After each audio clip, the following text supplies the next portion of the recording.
Hi అండి, welcome to puja family. మరి ఒక కొత్త రెసిపీ బెండకాయ మజ్జిగ కర్రీతో మీ ముందుకు వచ్చేసాను. ముందుగా బెండకాయని బాగా వాష్ చేసుకొని ఒక క్లాత్లో వేసుకొని బాగా తుడుచుకోవాలండి తడిపోయేటట్లు. దాని తర్వాత ఈ సైజులో బెండకాయని కట్ చేసుకోవాలి. మరి చిన్నవి కట్ చేయకండి, ఇంతవి కట్ చేస్తే సరిపోతుంది ఈ కర్రీకి. చూసారా మా పాప ఎంత హెల్ప్ చేస్తుందో, అల్లం తెల్లు దంచేస్తుంది. ఇప్పుడు కడాయి పెట్టుకుందాం. కడాయిలోన ఆవాలు, జీలకర్ర, రెండు మిర్చి ఇదంతా ఉల్లిపాయలు వేసుకున్నానండి.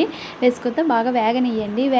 వేగిన తర్వాత మనం అల్లం తెల్లుల్లి పేస్ట్ ఇప్పుడు దంచి పెట్టుకున్నాం కదా, ఆ దంచింది వేసుకోవాలి. అల్లం తెల్లుల్లి దంచి ఎందుకు వేసుకోవాలంటే మజ్జిగ కాబట్టి ఆ ఫ్లేవర్ బాగుంటుందండి, అందుకే మనం దంచే వేసుకోవాలి.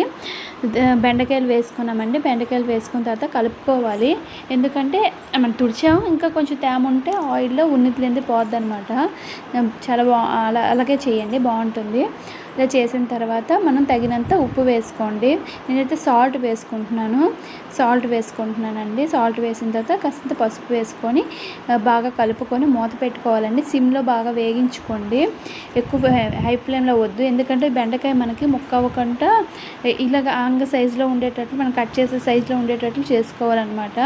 దాని తర్వాత బాగా చూసారా ఎంత వేగం వేగిపోయే. దాంతో కారం వేసుకోవాలండి. నేను ఎప్పుడు ముందు కారం వేయను, చివరికే వేస్తాను, అప్పుడు అడుగు అంటుకోదనమాట. దాని తర్వాత మజ్జిగ రెడీ చేసేద్దాం రండి. మజ్జిగని చిలుకుకోవాలి. ఇప్పుడు తాలింపుకి రెడీ అయిపోదామా. ఒక పెనం పెట్టుకొని ఆవాలు, జీలకర్ర, 3 ఎండుమిర్చి, కరివేపాకు వేసుకొని మజ్జిగ వేసుకోవాలండి. మజ్జిగ వేసుకున్న తర్వాత ఇలా కాసేపు కలిపేసి బెండకాయలను వేసుకోవాలండి. బెండకాయలు ఎక్కువసేపు ఉడకక్కర్లేదు, జస్ట్ ఒక 5 మినిట్స్ జస్ట్ ఉడికొచ్చిన వరకు ఉడికించిన తర్వాత ఆపేస్తే సరిపోతుందండి. అంతేనండి. Thank you for watching. ఇదేనండి, అయిపోయింది. Bye bye. Thank you.